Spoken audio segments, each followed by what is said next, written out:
ચોમાસાના આગમનને લઈને મોટા સમાચાર આવી રહ્યા છે। એક સપ્તાહ વહેલી થઈ શકે ચોમાસાની એન્ટ્રી।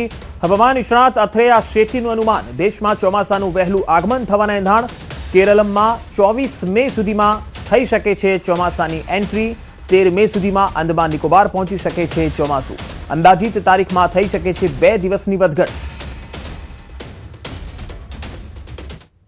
जो सामान्य प्री मानसून बारिश रहती है वो आ सकती है। और फिर अगर हम देखें तो क्योंकि फिर आखिर में जब तक मई के आखिर में मानसून केरल के आसपास पहुंचने की उम्मीद है, तो फिर इसके बाद में अरब सागर में जो हलचल होगा उसके ऊपर से उसका असर पड़ेगा कि अभी अगले 15 दिन में मानसून अंडमान निकोबार तक पहुंच जाएगा। अंडमान निकोबार पहुंचने की सामान्य तारीख लगभग 15 मई के आसपास है। तो इस साल पिछले साल के जैसे ही लग रहा है कि फिर से एक बार अंडमान निकोबार में जल्दी पहुंचेगा, लगभग 13 तारीख के आसपास। और फिर इसके बाद में आगे बढ़ते हुए केरलम में भी सामान्य से लगभग 5 से 6 दिन जल्दी पहुंचने का अनुमान है, यानी लगभग 25 मई के आसपास। तो ऊंचा तापमान छता सहन नहीं करवी पड़े लू। पवनનું જોર વધવાથી 7 મે સુધી નહીં પડે લૂ। હવામાન નિષ્ણાત અથરેયા શેઠીએ જાહેર કર્યું 7 મે સુધીનું અનુમાન। કેટલીક જગ્યાએ 42 ડિગ્રી સુધી પહોંચી શકે છે તાપમાન। 30 થી 60 કિલોમીટરની ઝડપથી પવન ફૂંકાશે। દરિયાઈ પટ્ટી દક્ષિણ ગુજરાતમાં 33 થી 35 ડિગ્રી રહેશે તાપમાન। સૌરાષ્ટ્ર અને કચ્છમાં 39 થી 42 ડિગ્રી રહી શકે છે તાપમાન। ઉત્તર અને મધ્ય ગુજરાતમાં 40 થી 42 ડિગ્રી તાપમાન રહી શકે। તો દરિયાપટ્ટી અને દક્ષિણ ગુજરાતમાં સવારે વાદળછાયું વાતાવરણ રહેશે। 3 થી 5 મે દરમિયાન મધ્ય સૌરાષ્ટ્ર અને ઉત્તર ગુજરાતના કેટલાક વિસ્તારમાં અમુક સ્થળો પર ગાજવીજ સાથે હળવું માવઠું થઈ શકે। તો ચોમાસા અંગે આગાહીકારની એક મોટી આગાહી। આગાહીકાર રજનીકાંત લાલાણીની મોટી આગાહી। 6 થી 11 જૂનમાં વાવણી લાયક વરસાદ થશે। 26 જૂન સુધીમાં સમગ્ર ગુજરાતમાં ચોમાસું આવી જશે। આ વર્ષે વરસાદના 10 રાઉન્ડ રહેશે। આ વર્ષનું ચોમાસું 2015 જેવું રહેશે।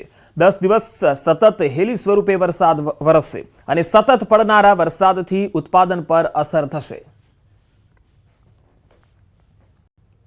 આમ તો મે મહિનામાં 25 થી 29 મેમાં આપણે અરબી સમુદ્રમાં હવાનું દબાણ સર્જાશે, એટલે વરસાદ શરૂઆત આપણે ખાંભા, અમરેલી જિલ્લાનો લીલિયા, ગોંડલ સાઈડ એ બધે ચાલુ થઈ જશે। આ ઉપરાંત 6 થી 11 જૂનમાં પ્રથમ વાવણી થશે આપણે સમગ્ર સૌરાષ્ટ્રમાં। ત્યારબાદ 17 જૂન થી 26 જૂન આખા ગુજરાતમાં બધે વાવણી લાયક ખૂબ જ સારો વરસાદ થવાનો છે એ ગાળામાં। આમ તો આ વર્ષે વરસાદને જે 10 રાઉન્ડ છે આપણે સૌથી વધારે, જે આવું જ સમય 2015માં પણ આવું ચોમાસું આપણે આવ્યું હતું અને એની પહેલા 1995માં પણ જે ચોમાસું હતું એ જ પુનરાવર્તન આ વર્ષે 2026માં થઈ રહ્યું છે।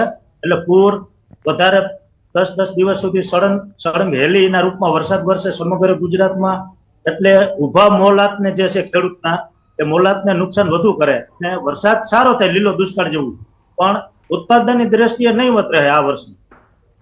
રાજકોટમાં જળ ક્રાંતિ ટ્રસ્ટ દ્વારા યોજાયેલી બેઠકમાં 11 જેટલા વર્ષા વિજ્ઞાનના નિષ્ણાતોએ આ વર્ષે ચોમાસાને લઈને અનુમાન વ્યક્ત કર્યું। આગાહીકારોના જણાવ્યા મુજબ આ વર્ષે રાજ્યમાં સામાન્યથી સારો વરસાદ થવાની સંભાવના છે।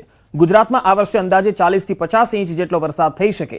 નિષ્ણાતોએ ખેડૂતો માટે વાવણીના 3 તબક્કા પણ સૂચવ્યા, જેમાં 15 જૂન, 21 જૂન અને 3 જુલાઈ। આ સમયગાળો વરસાદના પેટર્નને ધ્યાનમાં રાખીને નક્કી કરવામાં આવ્યો હોવાનું જણાવાયું છે। આ વર્ષે ગુજરાતમાં કોઈ મોટા હોનારત વાવાઝોડાનું ખાસ જોખમ નથી। 15 ઓક્ટોબરની આસપાસ રાજ્યમાંથી ચોમાસું વિદાય લેશે તેવી શક્યતા વ્યક્ત કરાઈ છે।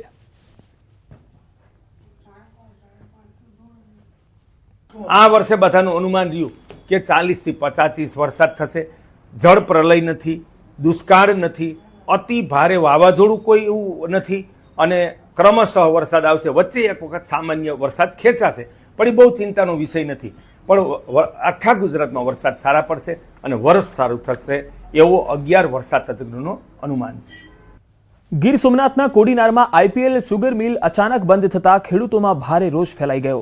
ખેડૂતો મુજબ તેમની શેરડીની કાપણી હજુ બાકી હોવા છતાં મિલ બંધ કરી દેવામાં આવી, જેના કારણે ઊભો પાક બગડવાની કગાર પર છે। ખેડૂતોના મતે મિલના અધિકારીઓએ સમયસર કાપણી કરવાની ખાતરી આપી હતી, પરંતુ હકીકતમાં કોઈ કામગીરી નથી કરી। આ મુદ્દે સુગર મિલે જવાબ આપ્યો કે ખેતર સુધી મશીન પહોંચવા માટે રસ્તો નથી અને ખેતરો ભીના છે। હાલ ખેડૂતો સરકાર પાસે તાત્કાલિક હસ્તક્ષેપની માંગ કરી રહ્યા છે, નહીં તો ઉગ્ર આંદોલન થશે તેવી ચીમકી પણ આપી। આ ચાલુ કરી હતી, અહીંયા 3 મહિના મિલ હાકીને બંધ કરી દીધી. અત્યારે બંધ થઈ એની તારીખ છે 8/4/2026 ને આજની તારીખ સુધી 1 તારીખ સુધીમાં અહીંયા હજી સુધી અમારી શેરડીનો કોઈ નિકાલ કર્યો નથી. 23 દિવસથી બંધ છે. અત્યારે અંદાજે તમે 80 થી 90 ખેડૂતો છે અને શેરડી અંદાજે 2000 થી 2500 ટન ખેડૂતના ખેતરમાં શેરડી અત્યારે ઊભી છે. સુગર ફેક્ટરી અમે શેરડી નોંધાવેલ છે IPLમાં. એમાં દ્વારા અટાણે મારી શેરડી અટાણે આખી સુકાઈ ગયેલ છે.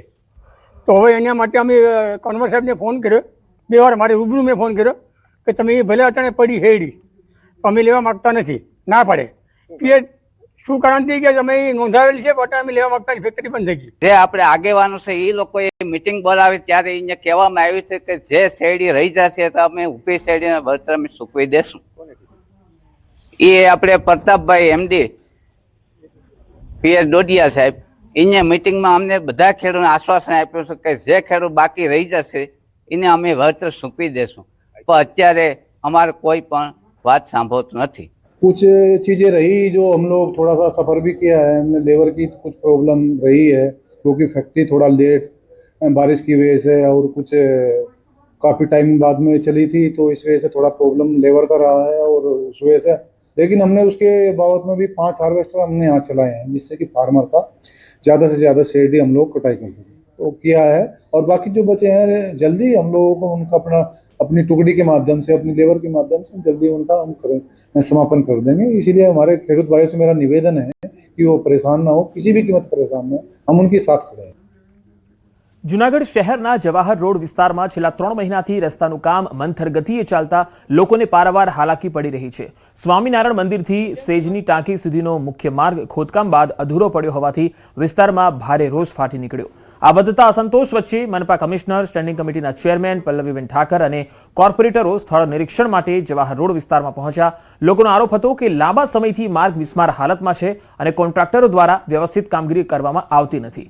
નિરીક્ષણ દરમિયાન ભાજપના જ કોર્પોરેટર પરાગ રાઠોડ અને પૂર્વ મહિલા કોર્પોરેટરના પતિ ભરત પરમાર વચ્ચે ઉગ્ર બોલાચાલી પણ થઈ, જેના કારણે વાતાવરણ તંગ બની ગયું. સ્થાનિકોએ વિકાસ કામોની ગતિ, ગુણવત્તા અને વિલંબ અંગે સવાલ ઉઠાવ્યા.